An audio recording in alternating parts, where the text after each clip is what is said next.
Okay, so today we'll focus on the functions themselves. Okay, so the title is still 6.1. Yesterday, all we really did was we just constructed 3 new functions. So you could argue Mr. Shore didn't accomplish much yesterday, and that's kind of true. But we have some new thoughts, like if a function's not one-to-one, maybe we can trim it back and make it one-to-one, and then we'll be able to define an inverse. You know, that's a new concept right there. We talked about how restricting the domain on a function will restrict the range on the inverse and stuff like that. Okay, so it actually is a pretty important lesson, albeit kind of simplistic. All right, so what we have is domain negative 1-to-1 now, remember? And the range was negative pi over 2 to pi over 2. That's for arc sine. And for arc cosine, same domain, different range. And lastly was arctan. Arctan will just receive any value. You can give it any number, it'll punch. It'll receive it and give you an output. So that's all real numbers, domain. But the range is very, very similar to what you have for arc sine. It's just negative pi over 2 to pi over 2. Okay? All right, and then I don't know if you guys actually did or didn't do it. I haven't looked at your note cards yet, but maybe you looked at whether you thought these were odd or even. Did you guys do that? Yeah. Arc sine was odd, arc cosine was neither, and arc tan was odd. Okay? So it was odd, neither, odd on this. All right, let's go on, though, and talk about problems like these. Now, your calculator can handle any of these questions, because whoever programmed your calculator taught it what numbers to receive and what numbers to reject. Okay? And so the thing is, you're going to come up with a lot of decimal type stuff, and on my test, you're not really allowed to use a calculator for this kind of thing. So all you have to do on this problem is you have to just go ahead and decide, is this problem going to make sense? That's the first question. And if it does make sense, how would we answer it? All right, so the first one actually doesn't make any sense. Look closely at the question. You can think of this as what angle between negative pi over 2 and pi over 2 has a sine value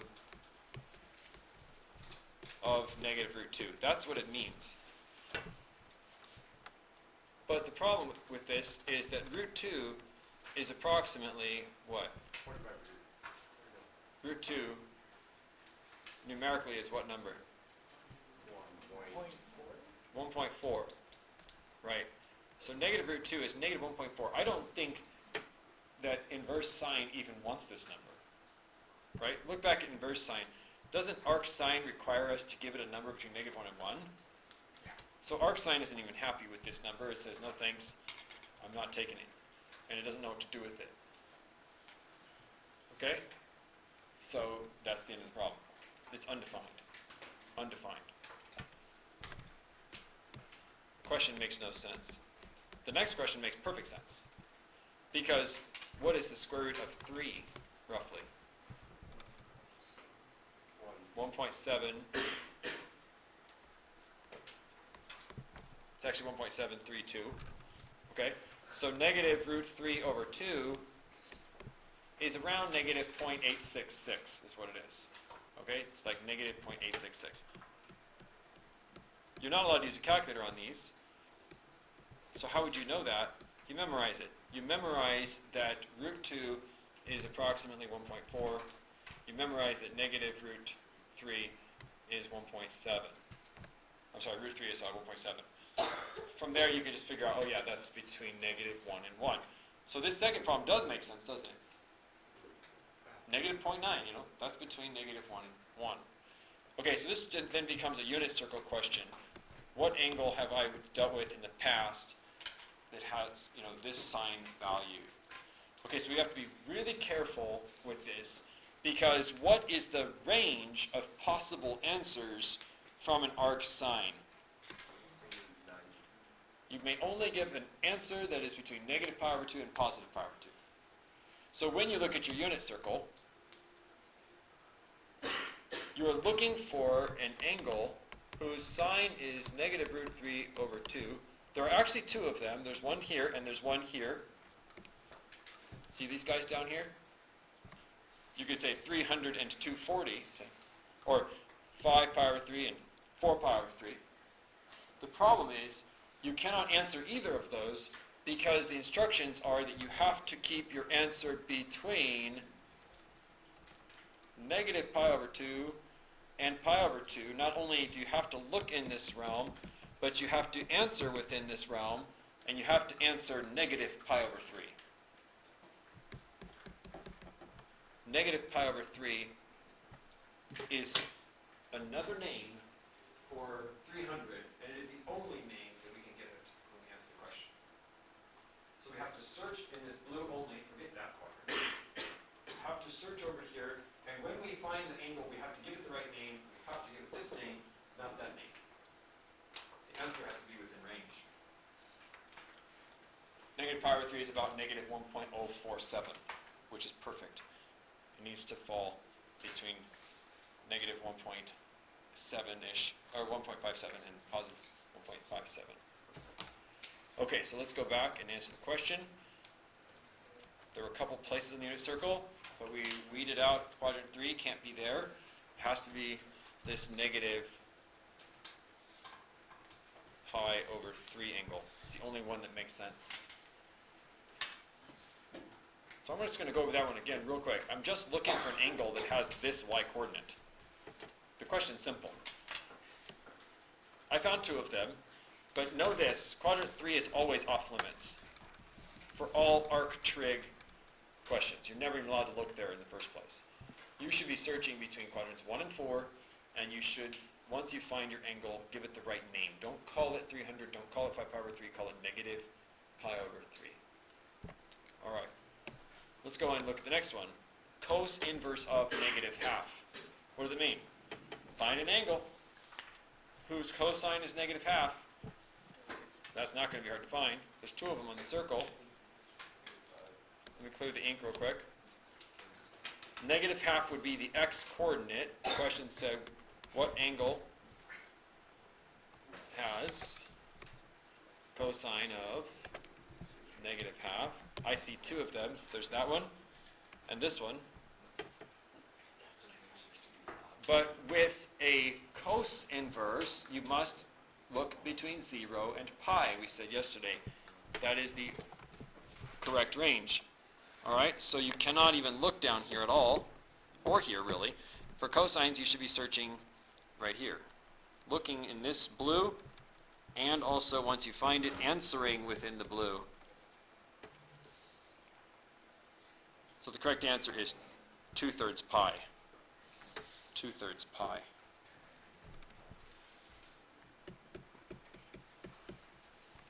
You may not look at the bottom half of the unit circle when answering an inverse cosine question, because you're out of domain. Cosine questions, inverse questions in general, supposed to be done in radians, like on the test? Yeah, we try to answer in radians. There's a good reason for it. I mean, if you put 120, I'm not going to probably mark you wrong. But if you're doing degrees and you carry that over into calculus, you're going to regret it. Okay, because in calculus, degrees are not only not preferred, they are not even going to work. So there's a thing called the derivative, and the derivative of sine is cosine, but not if you're using degrees. It messes up all the rules of calculus, it seems like, for trigonometric stuff. So we're going to stick to radians as often as we can. Okay, if you prefer to think in degrees, that's fine. When you're done, just change your answer to radians for me. Okay, this last one, it's a little bit tricky. You're looking for an angle whose tangent is negative root 3 over 3. So, going back to the unit circle, let me clear the ink. So, the angle has to have this feature. See? That means when you divide the y over x coordinate, it has to come out to that. So those who've got their unit circles labeled, how many of you labeled the tangents all the way around, like I suggested? It's going to be easy for you, because you'll just have it already labeled. The rest of us have to think about it. We need y over x to be negative root 3 over 3, see? So it actually happens right here, and it happens right here. If you divide the y over the x, the denominators cancel out. So it's just negative 1 over rad 3. That's what this is. It happens here too. 1 over negative rad 3. So which is it? Well, if this was an inverse sine problem, we'd be looking on the right two quadrants only. If this was an inverse cosine problem, we'd be looking at the top two quadrants only. So we need to remind ourselves, what is the rule for arctan? What's the range? I have to give an answer within range. So let's go back and peek at our table. What is the range? Negative pi over 2, positive pi over 2. In other words, we have to stick to more or less the same rules we had with sine inverse. So we should be focused on this realm only. Forget these quadrants. Okay? Focus on that realm only and answer the question. You cannot put 330. You cannot put 11 pi over 6. That's the right angle, but it is not the right name for the angle. So what should we put? Negative 30. Negative pi over 6. We've got to keep our answer numerically between negative and positive. Here. See, pi over 2. So we're going to go with negative pi over 6 when we name that thing, and that's our answer. Calculator knows all of these rules. So if you were to just type this question, it would just spit out negative 0.53 or whatever pi divided by 6 is. Okay? All right, let's go on, and let's talk about something else. Okay, remember that f inverse of f of x is x. Okay? So let's say that there's two people. One's name is Tony. And his job is to take the number you give it, right, minus 2, and then square root. So if you say, all right, Tony, 102, he'll subtract 2, that's 100, square root it, that's 10. Okay? That's his job in life. This is all he ever does with his life. You give him numbers, and he just replies after manipulating your number. His friend Corey has a different job. Corey's job is to square the number and add 2. Okay? You probably don't want these two people on the same team because they're undoing each other's work. If you say, 10 to Corey, he'll square it and add 2. That's 102. If Tony gets a hold of that number, 102, he's going to subtract 2, make it 100, and square root it back to 10. So these guys are very counterproductive when working together. They accomplish absolutely nothing. The sum total of their work is a zero sum. It's like one guy's digging holes and the other guy's filling them. You don't want them on the same team. Okay? But what if you gave Tony the number 1? What would Tony do? What do you say? You'd say, I can't take that number. That's not in my domain. Right? So I don't want you to think that this is always true. I want you to think it's true when the numbers are appropriate. Okay? For example, if I said, what is C of T of x? The answer is x. And what is T of C of x? The answer is x. But only if the inner function will take the number. If the inner function doesn't want the number, you shouldn't be plugging it in the first place. Okay, that is the domain of a composite function. We talked about that. So which function is probably the pickier one here? T of x. Tony. Tony's function is more picky, right? There's a square root. In fact, Tony's graph is 1 to 1, but Corey's graph is not 1 to 1. Corey doesn't really have an inverse function. See? Corey's graph looks like this. Okay, so what we have here is a rule that is true when we are playing by the rules. Okay? Isn't the inverse of an inverse function just the original function? Yeah, the inverse of the original The inverse of an inverse function is the original function, assuming Okay. both functions are invertible. Doesn't the C of x you just did have an inverse, even though it's not one-to-one? It has an inverse relation. C of x was not 1-to-1, so its inverse will not be a function. So then T of x is not a function, the one you just showed? T of x was a function, and it was 1-to-1.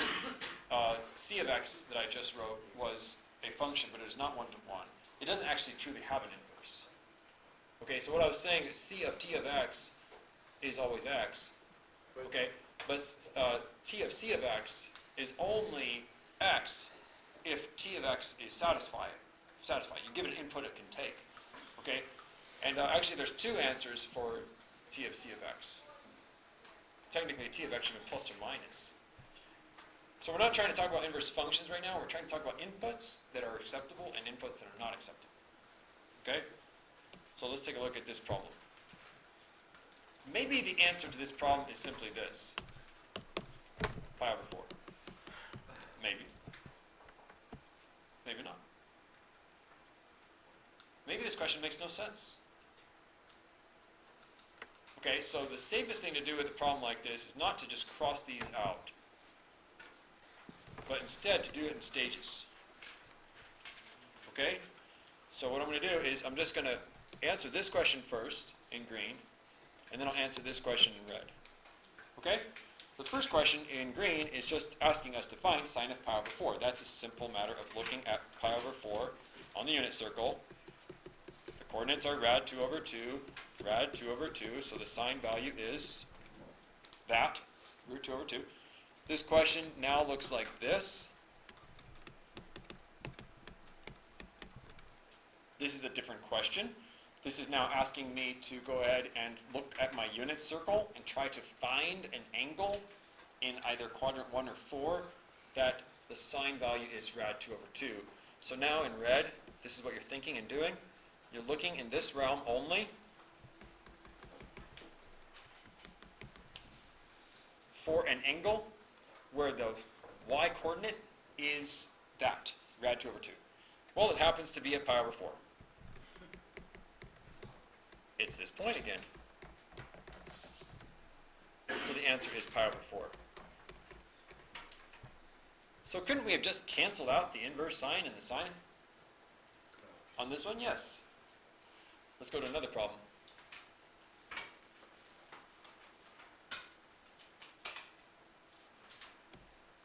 How about arc sine of 7 pi over 4? We're going to have problems with this one if you just go like this. That's not going to work this time. Why not? Well, let's do this the way we did it last time, safely and in stages. First, we answer this question. We look at the unit circle and find 7 pi over 4. There it is, right there at 315. We look to see what the y-coordinate is. We don't care about the x-coordinate.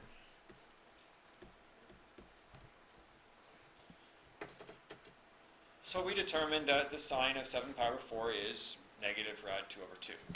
Now we know what this question's asking, the red one. The red question's asking, what is inverse sine of negative root 2 over 2? This is a different question.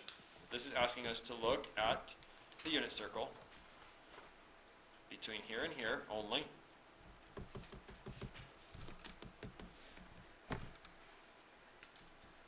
And find the point, there should only be one, where the y-coordinate is that number. Well, here it is again, same place.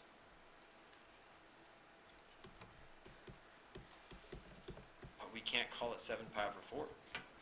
It's negative pi. We have to call it negative pi over 4, see? We have to call it negative pi over 4. Because your answers to any inverse sine questions have to be within range, and the range is negative pi over 2 to positive pi over 2. You cannot put 7 pi over 4. Okay? So this would have been a bad problem for a student who's naive, who thought that the inverse sine of blah is blah. Not true on this problem. We have to really watch our domains. Maybe just draw it, draw again. Okay, got it. All right? Nobody has any business answering 7 pi over 4 on this problem. That is not even acceptable output, right? We are not going to allow that kind of output. 7 pi over 4 is too big for our range here. All right, let's try this one. This one's a cosine question. So inverse cosine of negative pi over 4. So we'll do the green question first. That's right here.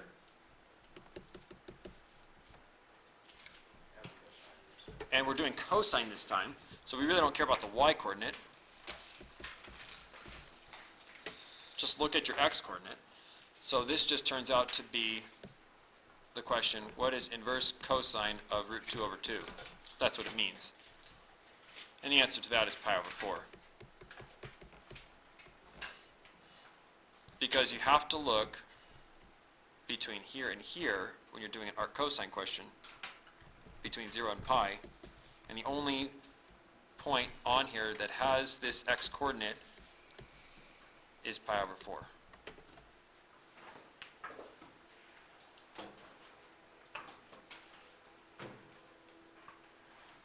Okay, let's try some tan stuff, right? Actually, I think I have another cosine first. Okay, can I move the slide? I go fast, so you got to kind of keep up. Notice this problem also, since some people are still copying it, this problem would have been bad if you just crossed out the cos and the inverse cos. Because you would have gotten the wrong answer. You would have said, oh, so negative pi over 4 is not correct. It's actually positive pi over 4. All right, let's go on to the next one. Oh yes, inverse tan now.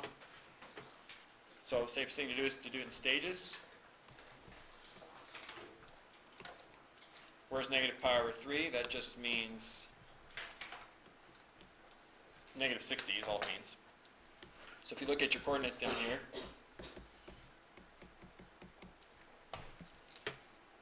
you'll evaluate the tangent, right? So the tangent is dividing this by this. So it's the tangent of negative pi over 3 is actually negative root 3. Okay, so then you just go back and answer the question. So this is asking what is tan inverse of negative root 3, and then you'll search from here to here. I think I already did this example earlier. Looking for a point whose coordinate ratio is negative rad 3, and you find yourself right back here again.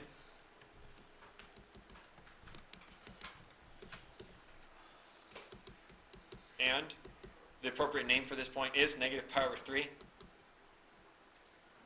because that falls between negative pi over 2 and positive pi over 2, so the answer is negative pi over 3.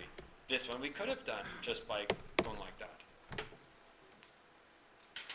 See? We could have just done that in the first place. Yes? Can you just move whatever it is there to be supplementary angles to where it's in between the domain? Like, Yes, you can. yeah, you can just... Yeah.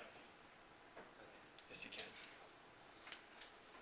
Inverse tan is also odd, isn't it? So you could pop this negative out and answer the question. I just didn't do it that way.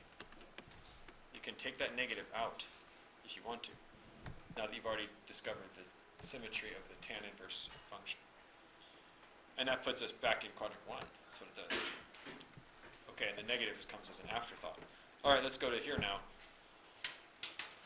Maybe it's just negative 4 pi over 3, right? Maybe not. So let's draw it. 4 pi over 3, negative 4 pi over 3, is negative 240 degrees. So we're actually way up here. And the coordinates over here are negative half and rad 3 over 2. We're actually at the 120 mark is what we're doing. So we can answer the question, or we can figure out what this question is asking. It's really just saying what is inverse tan of, and then the y over x here is negative root 3 again. We just answered this question 2 seconds ago. It was negative pi over 3, wasn't it? Because we can only search between here and here. And we can only give an answer between here and here. So even though the question was initially about quadrant 2, right, we have to choose from quadrants 1 or 4. when we answer the final answer. So we have to go with negative pi over 3. And your calculator knows this rule too. Like if you type the whole question in, this whole thing, it will say negative 1.047. That's negative 3.14 over 3. It would not give you negative 4 pi over 3. It gives you negative 1 pi over 3. So it's very clever. All right. Okay, this is also true with f inverse on the inside. You'll notice all my examples, I had the arctrig function on the outside and the trig function on the inside. We can also switch that up. These ones are a little bit easier. Okay? Again, this is only true if f inverse is content. This is the same sentence as earlier, it's just I changed that to f inverse. And I swapped these guys around. So now f inverse is on the inside. Okay?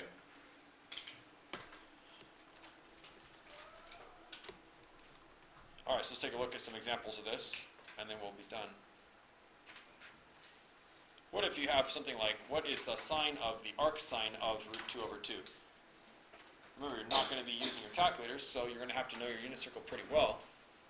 This is basically the two questions reversed. So the very first thing you do is you start searching the unit circle between here and here, negative pi over 2 and positive pi over 2. You're trying to give an angle that has this as a y-coordinate. So that actually happens right here. Pi over 4. That's the spot. So this question now means, what is sine of pi over 4? And the answer is root 2 over 2. So you might be like, okay, I could have just canceled out the sine and the inverse sine. You're right. Yes, you're right about that. Okay, let's look at the next one.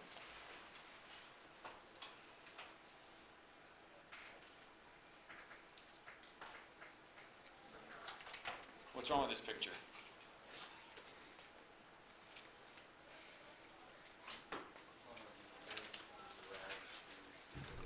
What is rad 2, approximately? 1.4? I don't think sine inverse wants this number. You know what I mean? I don't think this question even makes sense. Sine inverse won't take a number unless it's between negative 1 and 1. So this is undefined. Is it a typo? No. It's intentional. I want you to know that. I want you to know that some problems don't make sense. Okay? And let's justify. Because negative rad 2 is approximately negative 1.4, which is not in the domain of inverse sine. If inverse sine won't take it, you can't produce a value for sine to receive. That's what you read on my test. This one does make sense. This is about 1.4 over 7. That's fine. We can accept that. Turns out this is just going to come out to rad 2 over 2. Because by the time you figure out what this is, it's going to be the angle pi over 4. And then by the time you do cosine of pi over 4, you're going to be right back to rad 2 over 2.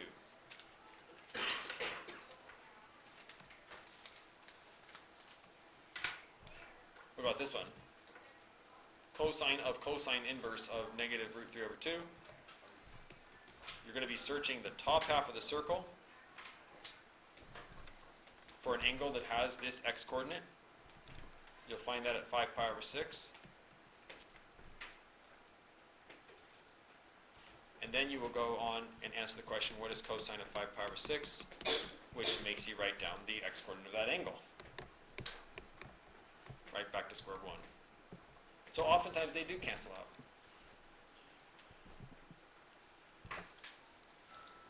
Especially on these ones where the inverse is on the inside. Okay, and this next one is just negative rad 3. Why? Because this angle we've done several times today. If you're searching in between negative pi over 2 and pi over 2, you'll find at negative pi over 3 that we have that tan value. And then when it comes time to find the tan value of negative rad 3, you're I'm sorry, the tan value of negative pi over 3, you're going to get negative rad 3 again.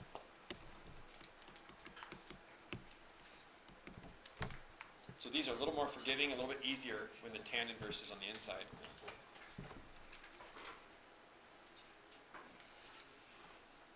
What's this going to come out to? Should come out to 1, because this is pi over 4. It's the only angle in this realm where the coordinates are the same. That's why the ratio is 1 for y and x. And then when you do tan of pi over 4, you're going to get 1. Okay, so let me just tell you where we're going. I'm not teaching this today, but our goal is to eventually be able to do things like this. What is sine of 7 pi over 4 if we do an inverse cosine, and then we do a secant of that, and then inverse cosecant of that, see? And then a sine of that. That can be on the test. Why not? That many? Sure. Of course. This is just negative root 2 over 2. When we try to apply an inverse cosine, that puts us at 3 pi over 4. Then we do an inverse, or then we do a secant on that, and we get negative root 2. And we keep playing that game. If we run into an undefined, we just say undefined. Like if the next function won't receive that number. Okay, so this is kind of where we're going with all this, but we have some more to talk about before we do that. You have the